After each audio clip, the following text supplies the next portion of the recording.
Welcome to Module 15, Complete Roadmap to Becoming an Airline Pilot in the USA. The Flight Path to the Flight Deck. Today we are going to break down the exact roadmap for becoming an airline pilot in the United States. This is more than just a training guide. It is an 18 to 36-month blueprint designed to take you from 0 hours, someone who has never even touched the controls of a plane, to sitting in a professional cockpit. Over the next few minutes, we'll map out every milestone on this life-changing journey. Before we start the engines, we need to understand our destination. In the US, the gold standard is the Airline Transport Pilot Certificate, or ATP. The FAA mandates a 1,500-hour rule, meaning you must log 1,500 total flight hours before you can legally serve as a first officer for a commercial airline. Think of this number as your North Star. Every step in this roadmap is engineered to help you reach that 1,500-hour mark as efficiently and safely as possible. To make this massive goal manageable, we've divided the journey into 4 distinct phases. Phase 1 is pre-flight, where we handle logistics and paperwork. Phase 2, the initial climb, covers your primary flight training up to 250 hours. Phase 3, the cruise, is the most time-consuming part, where you transition from student to professional to build those remaining hours. Finally, Phase 4 is the approach, where you finalize your airline strategy and secure your seat in the jet.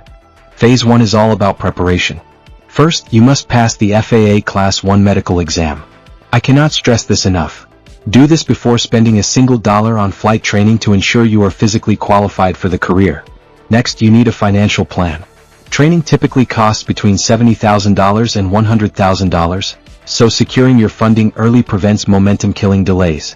Lastly, choose your environment. Go Part 61 if you need a flexible, self-paced schedule, or Part 141 if you prefer a highly structured, university-style academy. Now we enter the initial climb, the intensive phase where you earn your first 250 hours. This isn't just about flying, it's about passing a series of milestones. You'll start with your private pilot license, add an instrument rating to handle weather, move to your commercial license, and finally add a multi-engine rating.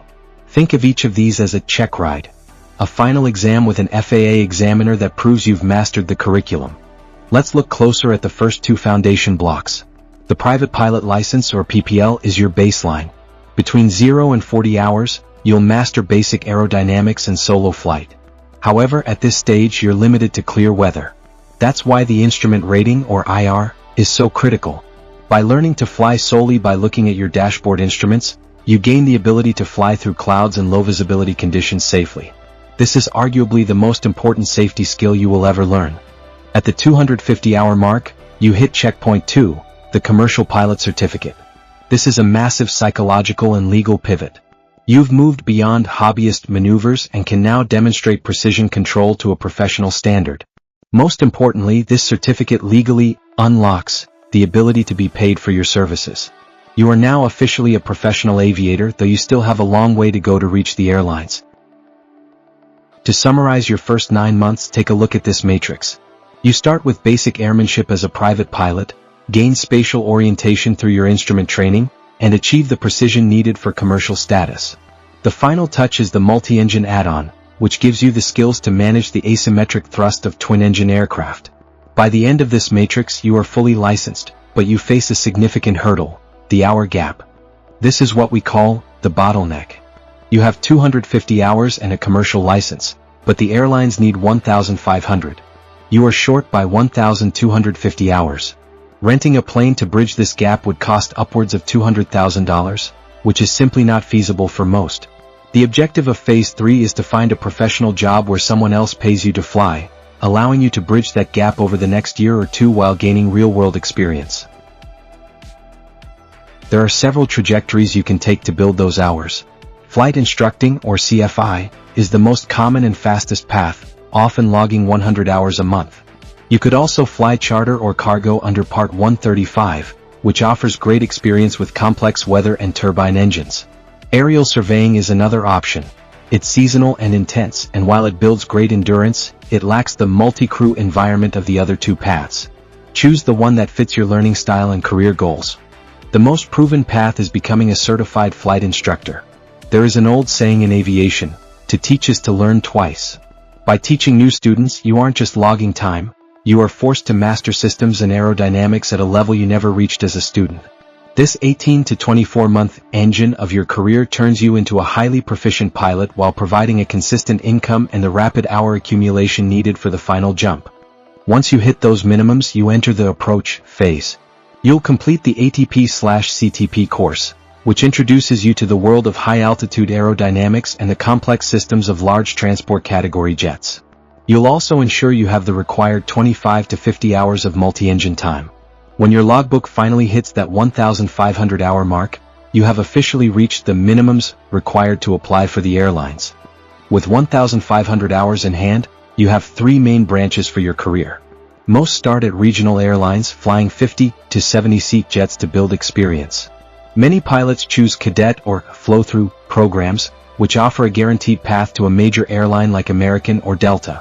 Alternatively, you might jump straight into a low-cost carrier like Spirit or Frontier, flying large Airbus or Boeing jets immediately.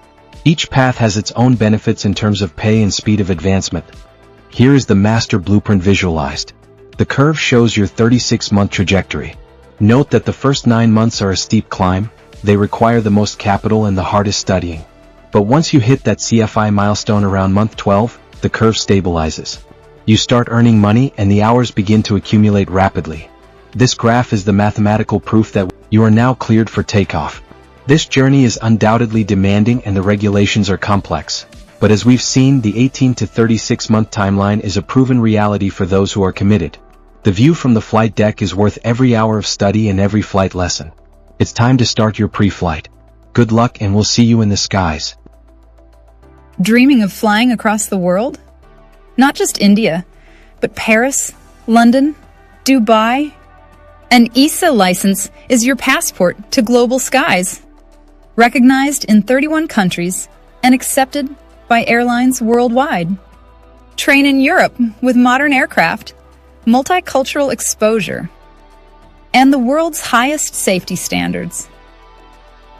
And yes, you can always convert back to DGCA if you choose to return. Confused about costs, universities, or visa process? We're here to help for free. Hurry! Click the link below to register for your free one-on-one consultation today. Limited seats available. Your global cockpit awaits. Worldwide.